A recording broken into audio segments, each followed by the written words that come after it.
பவுலும் சீலாவும் நடு ராத்திரியில் என்ன பண்ணாங்க? தேவனை புகழ்ந்து என்ன பண்ணாங்களாம்?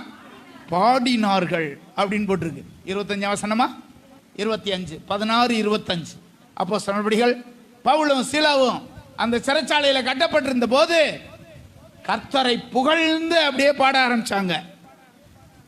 ஆண்டவருடைய பிரசன்னம் அங்கே இறங்குச்சு, தேவனுடைய மகிமை அங்கே இறங்குச்சு. நடந்தது என்ன சொல்லுங்க? சிறைச்சாலையின் அஸ்திபாரங்கள் அசையத்தக்கதாக பூமி மிகவும் அதிர்ந்தது, கதவுகள் எல்லாம் திறவுண்டது, எல்லாருடைய கட்டுக்களும் கலன்று போனது. எப்படி?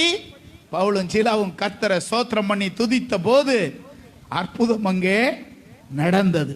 அல்லேலூயா. நாம் ஏன் ஆண்டவரை ஆராதிக்கணும்? அற்புதத்தை எதிர்பார்த்தா நீ ஆண்டவரை ஆராதிக்க மட்டும் ஆரம்பி.